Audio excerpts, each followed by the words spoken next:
Hey, this is Drei, and welcome to the Coffee Breakers Club podcast. This is episode 34 of this podcast, and thank you for joining me. Alright, today, let's talk about video games. Bale, hindi na ako magpapaligoy-ligoy pa, and I'll just say it straight up, no? Di ako mahilig, so di rin ako magaling sa paglalaro ng mga video games. So kahit anong form pa yan, so say PC man yan or sa mga gaming consoles gaya ng PlayStation or Xbox and mga mobile games. For me, they are all the same where hindi talaga ako mahilig talaga sa kanila, no? But that being said, meron din naman akong experiences, let's say, and meron namang mga games na nilaro ko, no? So, my first encounter sa mga ganito is actually a Game Boy, no? Yung Game Boy na colored na yata yun. Pero yung malalaki pa, hindi yung mga advanced, yung mga ganun-ganun. Tapos, meron nito yung isa sa mga kalaro ko. And sobrang namangha ako, to say the least, na merong ganong klaseng gadget back then. And out of all the children sa kanto namin, isa lang yung merong ganito. Di ko alam kung saan niya galing. Baka siguro meron nagpadala sa kanya from somewhere. But ang nangyayari nun is hiraman. Yung parang aantayin namin siyang lumabas. Ganyan. Tapos kapag lumabas siya kasama yung Game Boy niya, isa-isa kaming humihiram. No? Nakapila yata kami. Something na ganun. Tapos meron lang specified time na pwede mong laruin. Now, for the game itself, hindi ko na maalala kung ano yung game na nilalaro namin.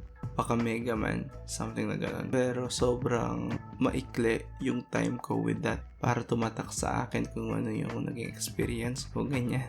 And then all of a sudden, biglang nauso yung tinatawag naming brick game. So it's a handheld gaming console then similar with the Game Boy. Pero much less advanced, no? So the games are already built in. So yun yung okay sa kanya. Pero as the name suggests, puro mga blocks lang yung mga graphics niya. So I guess everyone is familiar with Tetris, diba? Yung mga blocks ng Tetris. So all the games, ganun lang din yung graphics niya. So meron dun tank game, tapos mukha lang siyang Tetris piece, parang ganun. Now, when I say na nauso to, as in sobrang uso nito nun, lahat ng mga bata magkaroon nito nun. Now, as for me, nagkaroon ako nito. Alright? So, this is actually the first and only gaming console that I own. So, ganun siya ka-special. And then, I received mine. So, binilhan nito ng nanay ko.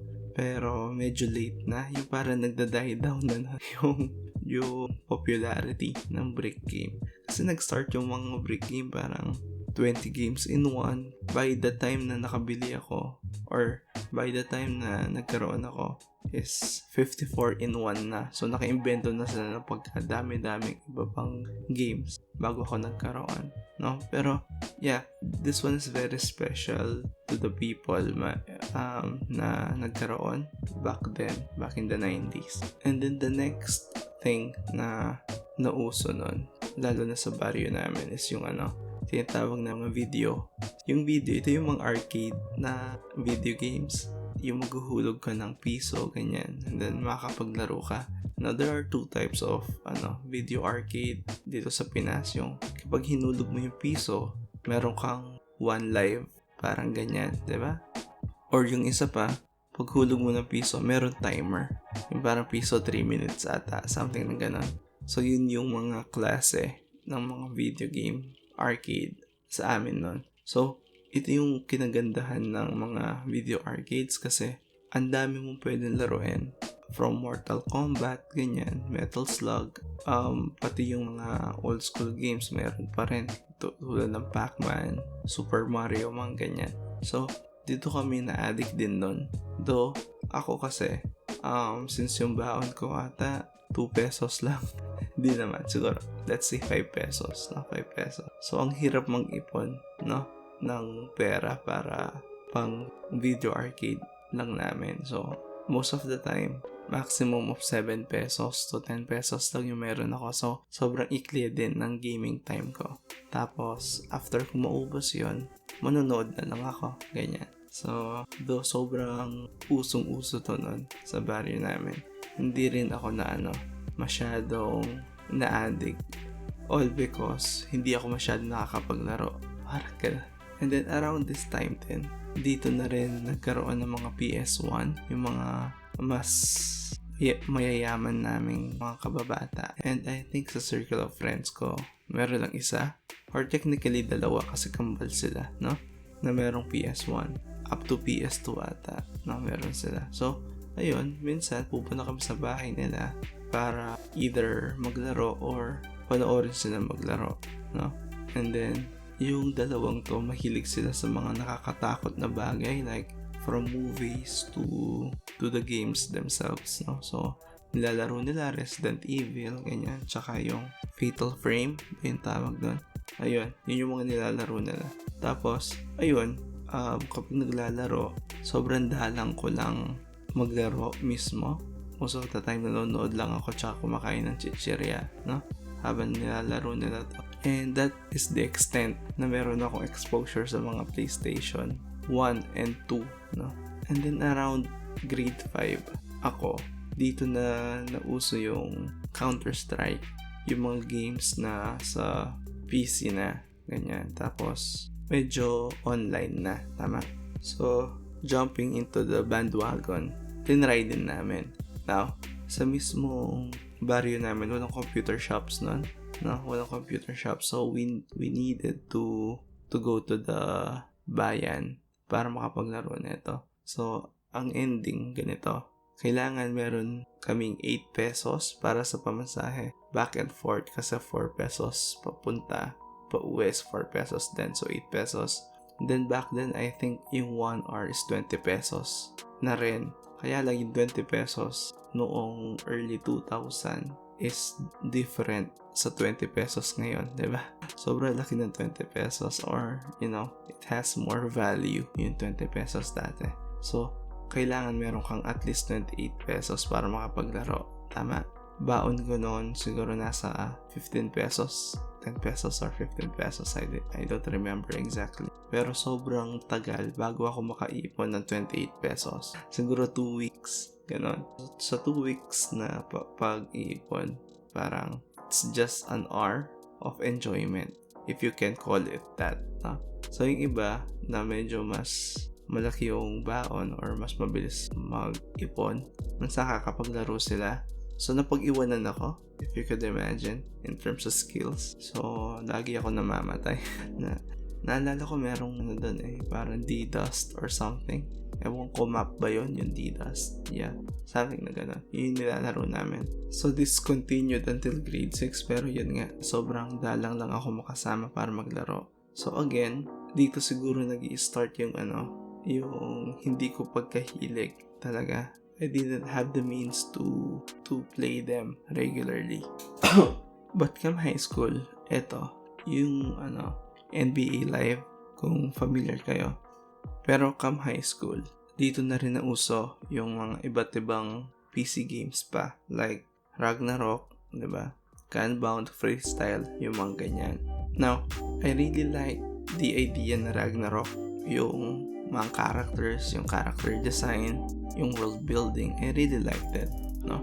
However, na-turn off ako sa kanya for the reason na kailangan mong loadan, no? Kailangan mong bumili ng card para lang malaro siya. Now, I had a problem with it kasi kuripot ako.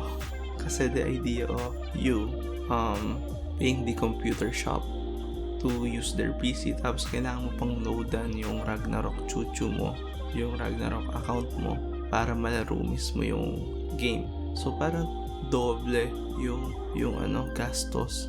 So if I remember this correctly, it's the same for the others. Like yung Gunbound nga, kailangan din yata siyang i-loadan or something na ganun. So I stayed away from those type of games na money milking siya, in my opinion.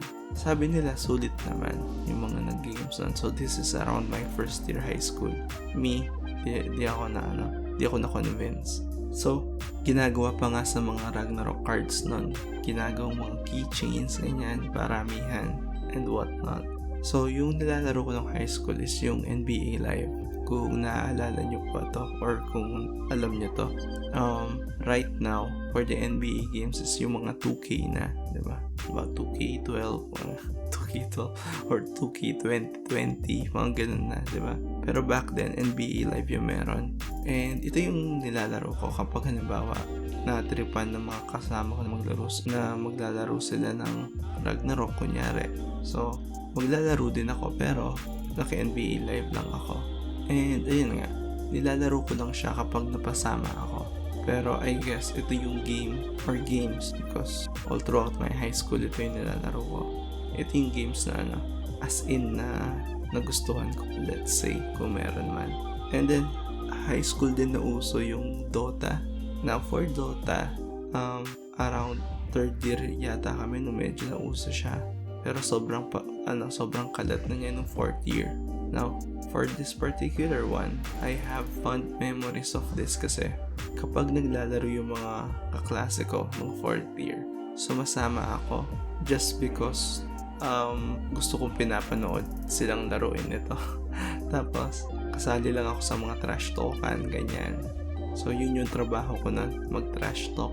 Tsaka kapag alam ko mananalo kami, or yung mga kaklase ko mananalo sila, pumupusta ako, sumasali ako sa pustahan kapag ganun. So, tatanungin ko muna yung ace player namin. Atin ba yung laro? Atin ba?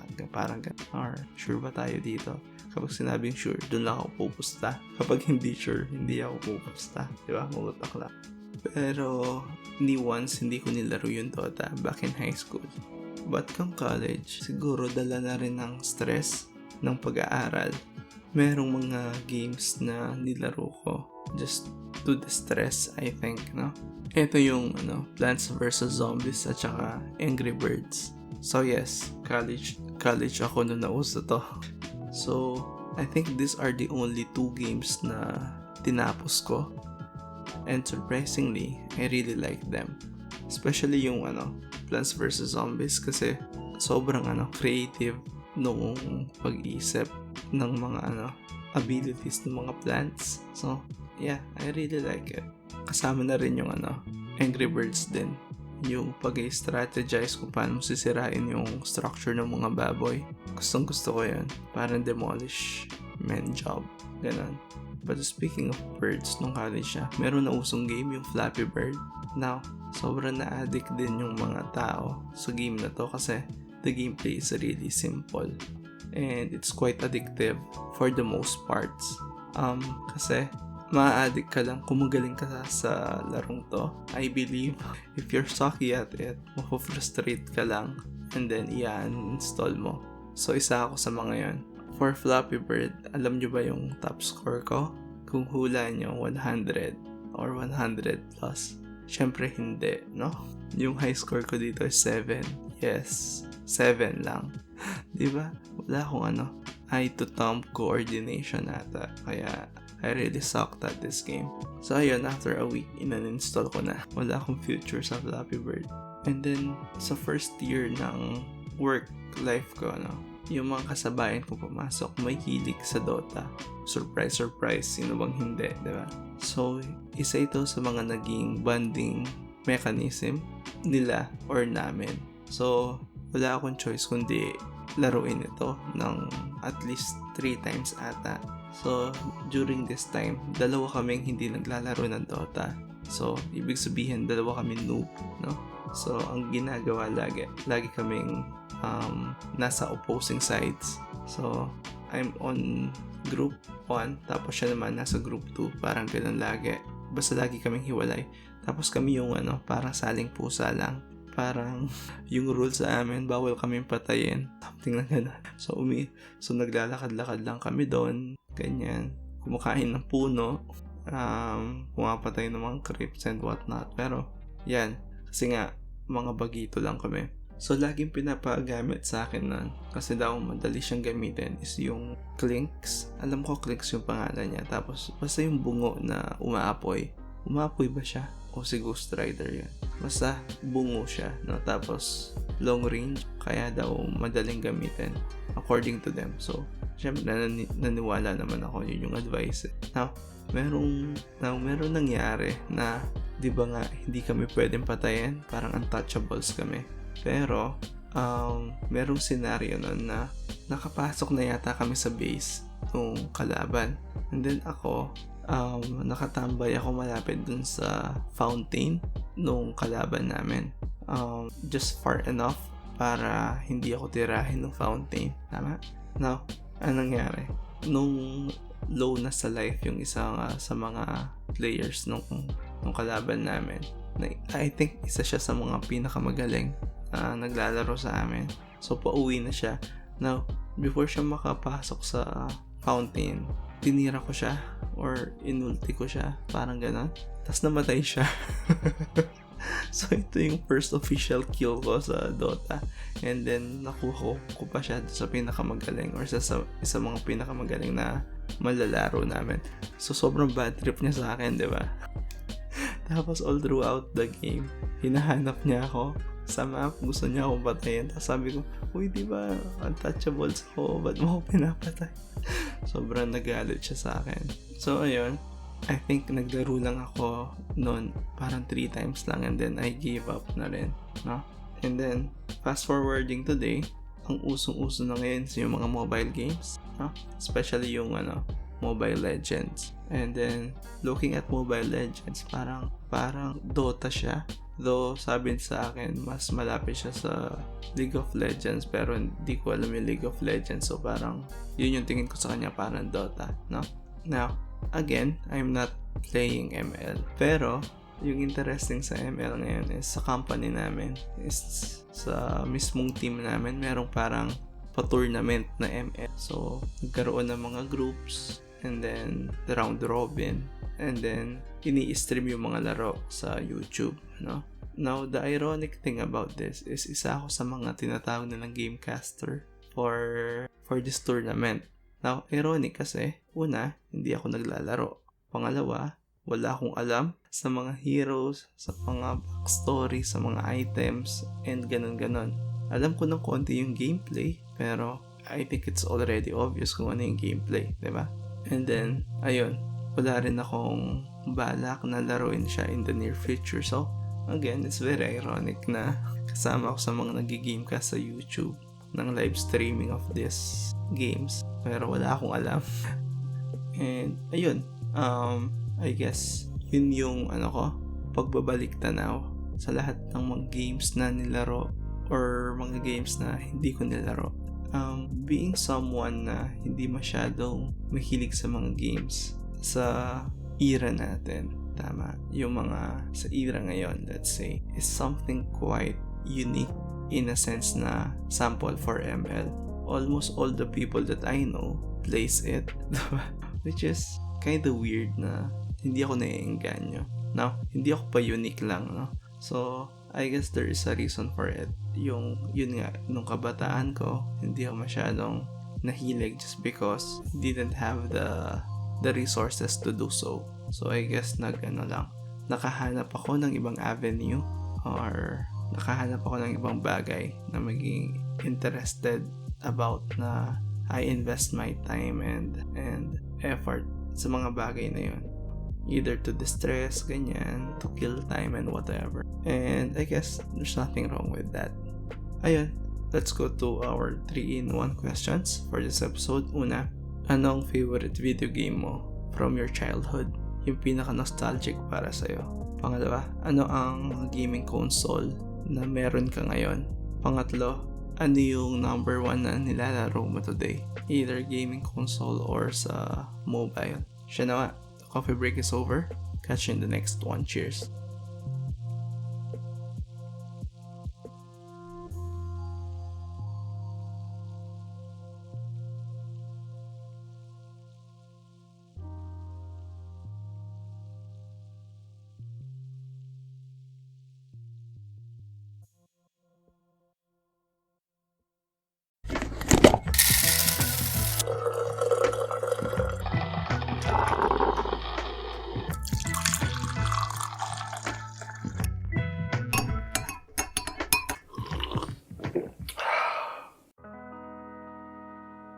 Hey, this is Drei, and welcome to the Coffee Breakers Club podcast.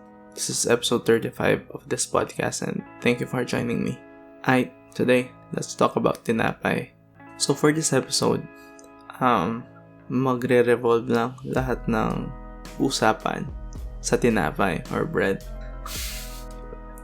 So this is another one of those episodes na sobrang random ng topic na gusto kong pag-usapan. Just to show you na with this podcast, talagang seryoso ako nung sinabi kong we'll be talking about anything and everything under the sun. So yeah, let's try this one. So bread is life, diba? I mean, para sa akin ito yung pambansang merienda natin, mga Pinoy. I mean, lalo sa mga construction workers, ganyan, diba? Kapag magme-merienda sila, parang tinapay plus pop cola, rekta na, okay na yun, diba? Pantawid na talaga yan. And we have a lot of tinapay, no? Ang dami nating mga tinapay na special lang sa ating mga Pinoy na nabibili lang sa mga suking bakery natin. So wala nito sa mga malls, ganyan, or sa mga high-end bakery, ganyan. So sa French baker, sure ako na hindi mo mahanap yung mga tinapay na to doon. Puro mga baguette, croissant lang yung mga andon, di ba? Now, ang dami nating mga tinapay pero sobrang bad trip minsan bumili ng tinapay sa mga bakery kasi walang mga label yung mga tinapay, tapos di mo alam kung ano yung mga pangalan nila. Tapos ang dami din nilang mga special tinapay na sa kanila lang pero wala pa rin pangalan.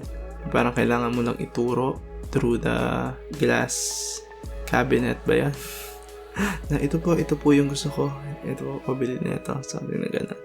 Na sobrang hirap. So, with this episode, gusto ko lang i-list down lahat ng medyo well-known or mga staples na tinapay. And yeah, ibigay lang kung ano yung thoughts ko sa kanila.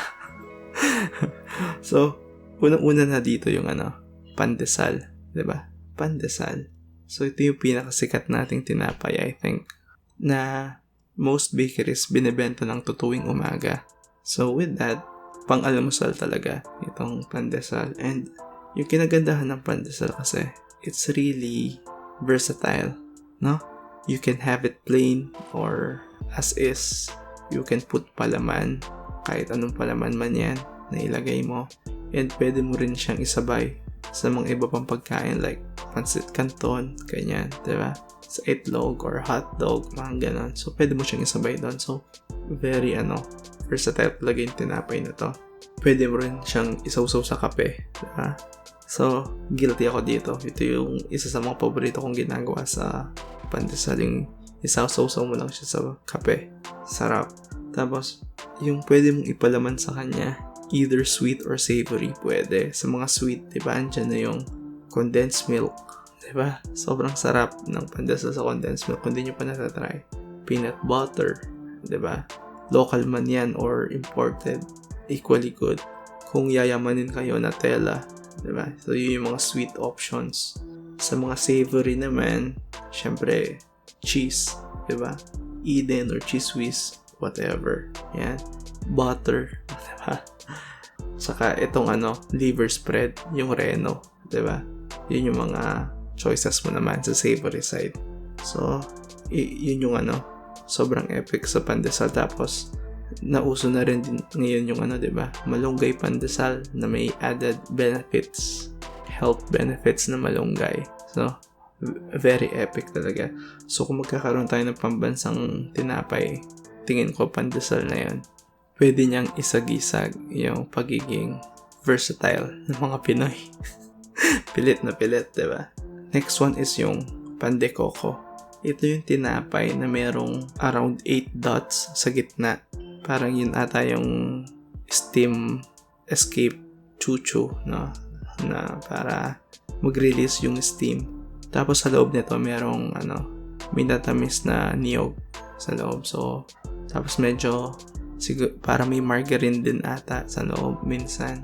Na isa to sa mga paboritong tinapay ko. Isa to sa mga go-to, diba? And then, isa sa mga interesting regarding pan de coco is nung pumasyal kami sa Siargao. And naghahanap kami ng parang local delicacies doon. Sabi ng mga locals, wala talaga silang major local delicacy.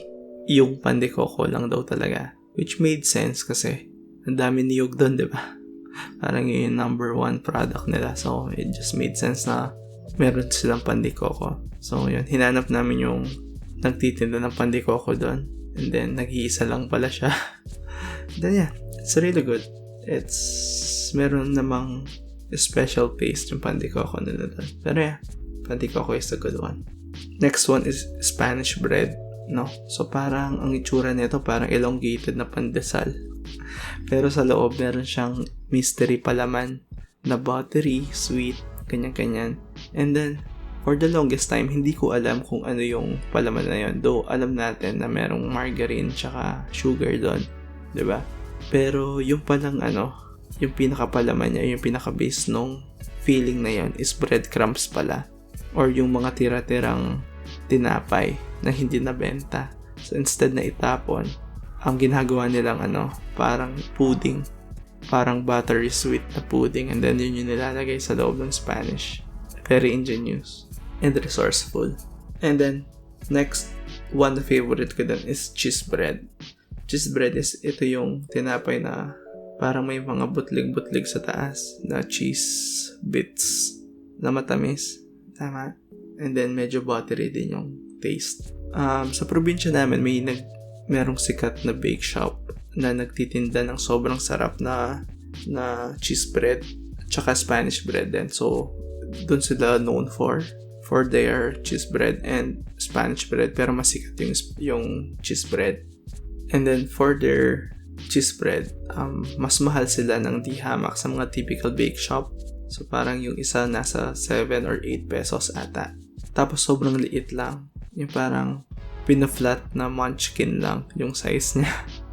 Maliit, pero sobrang sarap, sobrang malasa. So, I would trade a choco butternut munchkin sa isang LA bake shop na cheese bread. Ganun siya kasarap. So, kung napasyal kayo ng Pampanga, highly suggest na itry nyo yung cheese bread ng LA bake shop. Not a sponsor. Then, next item is yung monay, no? Yung monay, ito yung sobrang dense na tinapay na sobrang busog ka kapag kinain mo. Talagang lusog-busog ito kapag ito yung kinain mo. So, kung wala ka masyadong pera and you only have money for just one bread pero gusto mong mabusog, magmonay ka. Sure ball na mabubusog ka, tapos sabayin mo na lang ng ice tubig. Maghapon kang busog, promise. And then, merong variation pala yung monay, no? Yung putok, and then yung pinagong. Yung dalawang to is same lang nung dough for monay, pero iba lang yung form factor tsaka yung pagkakaluto siguro. And then yung, alam ko yung putok nilalagyan din ng asukal sa taas or something. Pero, kumbaga galing lang din sila sa monay. And then for the monay, yung tawag namin sa monay sa baryo namin is buldit. Buldit is di Kapampangan word for puwet. Kasi nga, di ba, mukha siyang puwet. Yung parang may hati pa siya sa gitna. So, yan. Buldit yung tawag namin. Next one is mamon. So, yung mamon is, ito yung parang version natin ng sponge cake. Parang kanan. Pero hindi naman siya texture ng sponge cake. Pero yung feel niya, yung sobrang lambot kasi niya, di ba? Kaya sinasabi nilang kapag sobrang bait mo is pusong mamon ka. Parang ganun kasi. Sobrang lambot niya. Pero bad trip ang mamon kapag super dry naman siya. Kapag hindi maganda yung pagkakaluto or hindi maganda yung quality ng mamon, parang sobrang dry. Kaya minsan iwas ako sa mga mamon. So after nung mamon is ensaymada. Feeling ko ito yung pinaka-social din sa lahat ng tinapay na to, ensaymada. And merong dalawang mainstream na nagbebenta ng ensaymada. Yung red ribbon, 'di ba? Tsaka yung mulak. My personal taste lang is mas nagdilin towards ako sa mulak. Though mas maliit siya pero sobrang malasa, sobrang masarap. Parang LA bake shop din, 'di ba? Hindi importanteng malaki, yung importante sobrang quality. Parang ganun. So, my vote goes to Mulax. Tapos ang dami rin na variation ng ensaymada ng Mulax. Yung parang merong salted egg, ube, yema, pastillas, mga ganun, di ba? And I think yung ensaymada yung pinakamahal sa mga tinapay na to. Next one is yung kababayan. Ito yung mukhang muffin na kulay yellow, no? Ito yung sigurong version natin ng muffins. Pero sobrang simple lang nung taste profile niya, yung flavor niya. And sobrang nabubulunan ako kapag kumakain ako ng kababayan. Same with mamon. So, medyo hindi ko rin ito favorite. Pero yeah, one of the staple din, kababayan. Next is yung pianono. Pianono is ito yung chiffon-like or sponge cake-like na tinapay. Tapos, lalagyan ng a layer of filling like margarine or whatnot. Tapos, iro-roll nila. So, yun yung tinapay na to. Tapos, minsan iba-iba ng kulay. Yung minsan may pandan version nito, ube version, ganyan. Iba-iba yung kulay. Quite surprisingly, ang konti lang yung may alam na pianono yung pangalan ng tinapay na to. Pero, ito lang yung talagang rolled chiffon cake, no, na tinapay sa mga bakery. Pianono.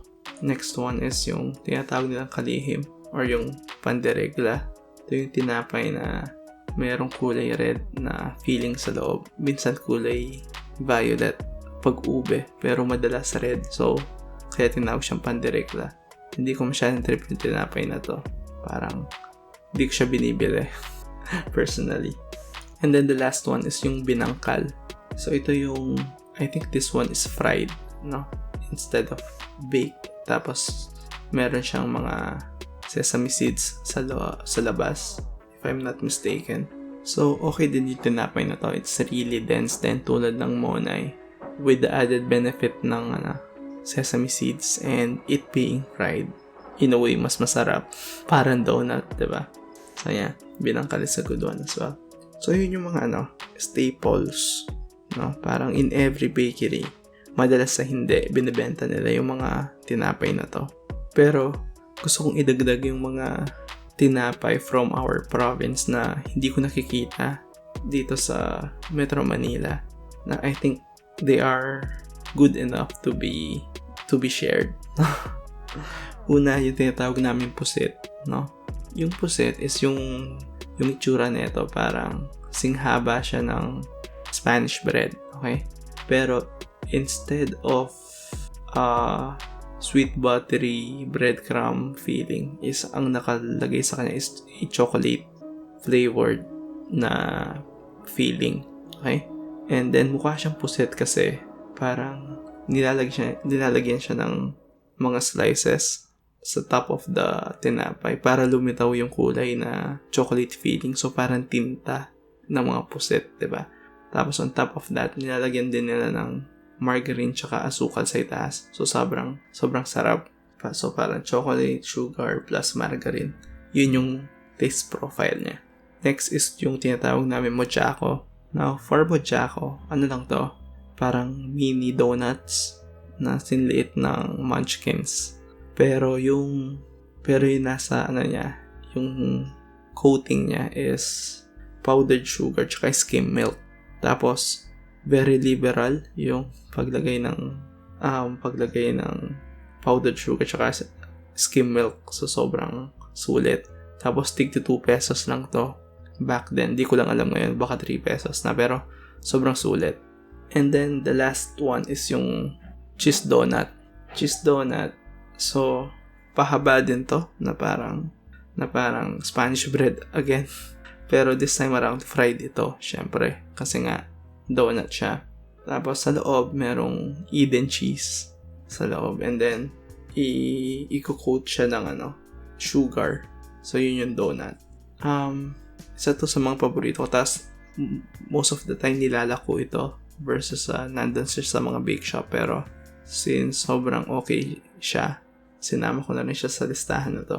So, as you can see, no, sobrang dami ng mga tinapay. So, and I'm pretty sure na lahat tayo may paborito sa sa mga tinapay na to. And para dun sa mga nakikinig ngayon na wala pa natikman sa mga to, or yung alam nyo lang na tinapay is yung mga nanggagaling sa Pande Manila, ganyan, or sa Julie's Bake Shop, I urge you to try yung mga tinapay sa mga bake shops talaga, yung sa mga kanto bake shops, kasi yun talaga yung lasa ng mga tinapay na to. Yung parang lasang-lasa mo yung hard work.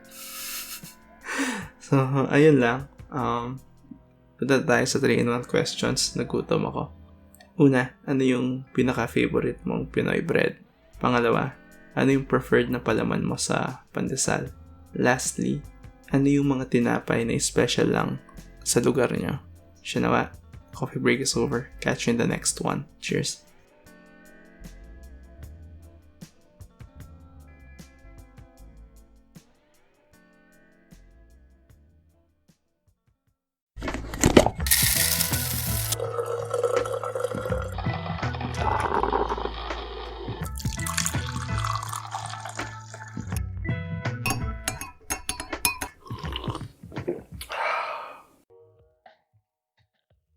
Hey, this is Drei, and welcome to the Coffee Breakers Club podcast. This is episode 36 of this podcast, and thank you for joining me. Today, let's talk about teaching. So, nakwento ko na noong elementary days ko na I wanted to be a teacher. Pero, what I took up in college is civil engineering.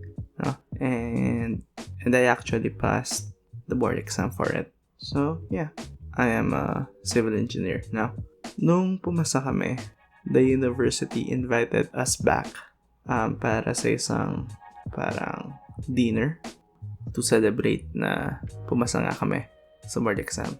And then, that was the time na na-invite ako ng mga prof ko na magturo sa university namin. Now, as hindi ko pa naman na-decide talaga ano yung gusto kong gawin or maging trabaho. Gusto kong maging trabaho. By that time, I decided to give it a shot. So, bakit hindi ko pa alam kung anong gusto kong gawin? So, civil engineering kasi is very broad. There's a lot of career paths that you can take. Either maging structural designer ka or maging project manager ka, let's say. Meron din sa materials engineering, like kung sa soil or sa fluids ka mag-focus. And then meron din naman na nangongontrata. Now, for this last one, syempre, I don't have the means to do it. So, you need a lot of money para makapangontrata ka. Pero, there's still a lot of choices. So, since hindi pa ako decided what to do and hindi pa naman ako naghahanap ng trabaho, meaning hindi pa ako nagpa-mood ng resume ko sa iba't ibang companies, I decided to give it a try, the teaching gig. So, I agreed, and then this is around January. So, this is around January nung na-hire ako. So, it's in the middle of the second sem. So, anong nangyari nun, parang nag-take over ako sa some of the subjects to relieve some of the workloads ng mga current props nun, na props ko din dati. So, I was a part-timer noon, having no master's degree yet, diba? Pero yung load ko is parang pang full-time, as in whole day ako. So, I got the maximum number of units ng isang prof. Now, for this one, I needed to buy a laptop kasi sa university namin is meron na kaming mga projectors, no?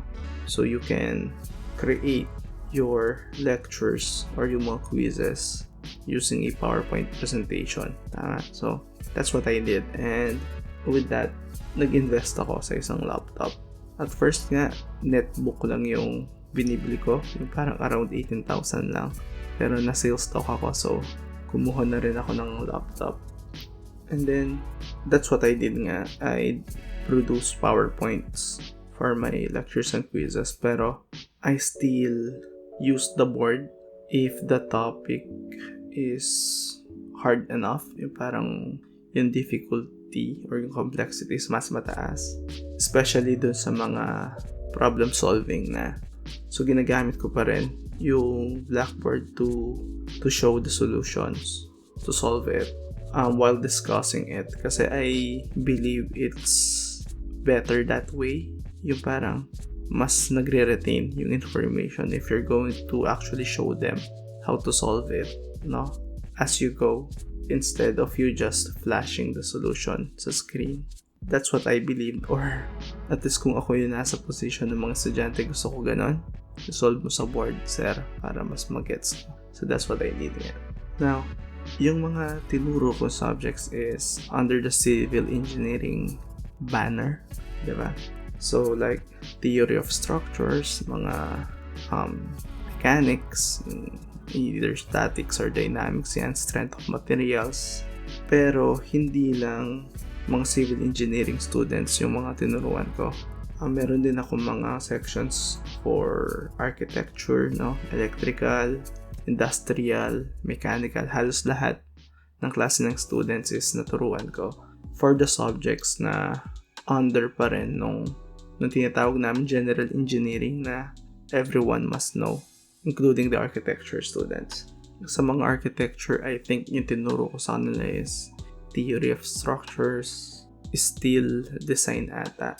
Alam ko meron din silang steel design eh. So yun yung mga tinuro ko sa kanila.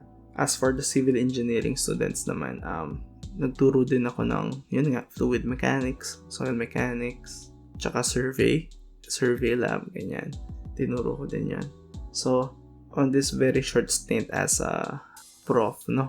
Halos nakuha ko naman or naturo ko naman yung mga civil engineering subjects. Now, back when I was teaching, meron ako isang cardinal rule na bawal mangopya sa mga klase ko. Okay? Very cliche, very kumbaga given na, pero I explained to my students why na wag kayo mangopya. Una-una, parang nakakabastos. For my personal reason, parang nakakabastos kasi na mangongopya ka. Parang ganon. Being a fresh student lang din, yung parang a year ago student din ako. So, alam ko yung mga diskartihan nyo. And kung gagawin nyo, parang alam ko kung ano yung ginagawa nyo. Kasi, ginawa ko din, di ba? So, parang nakaka-hurt. So, yun yung personal reason ko. Pero yung totoong reason talaga is na-realize ko lang nung naging professional na rin ako or yung habang nagbo-board exam. So dito ko na-realize yun na yung pag-aaral is reason behind na nag-aaral tayo is to understand, no? Or to gain the necessary knowledge to do the profession. Okay? So what we need to do is to understand and appreciate its application sa magiging work natin. So, dun mo binibuild yung competence mo. Okay? So, having said that, to measure that, tama, na naiintindihan mo is you need to pass the subjects. Diba? Makes sense. Now, that is the measure, but that is not the ultimate goal. Yun yung pinoint ko. Hindi yun yung ultimate goal natin. Ang ultimate goal natin is for you to understand, appreciate, and to gain the knowledge. Tama? So, ang rule ko nun is huwag kang mangongopya, basta ang gawin mo. Kapag nag-lecture tayo, makinig ka. And kung I've asked you to write something down, write it down. Kasi nga, yung retention andun kapag sinusulat mo.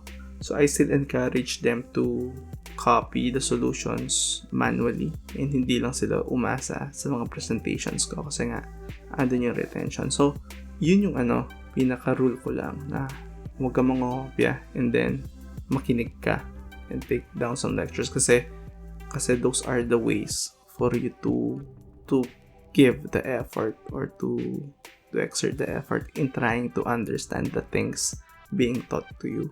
And then once na alam ko naman nag-try ka, there's a higher chance na papasa ka. Diba? Kasi alam kong though hindi mo pa kayang isolve ngayon, is naiintindihan mo siya. Mas importante yun. Yung pagsusolve naman is pwede mong mo perfect kapag andun ka na sa mismong trabaho. So, yun lang. As I've said, having a passing mark is the measure that you understood the subjects, but it's not the ultimate goal. It's just for you to have a passing mark. So, isa sa mga weird na nangyari nung nagtuturo ako, I was, I think, around 22 years old by this time. No? 22 lang ako. So, inabutan ko pa yung mga kuya. So, yung mga kuya, ito yung mga tawag namin sa mga engineering students na hindi gumraduate on time, yung parang naiwan sila. Tama. Ang pinakatawag namin sa kanila is expired. Okay. Kasi na-expire na sila. Pero yeah, yun yung official na tawag namin sa mga kuya and ate na medyo nahuli. And then, nung nag-aaral pa ako, tawag ko nga sa kanila, kuya and ate, diba?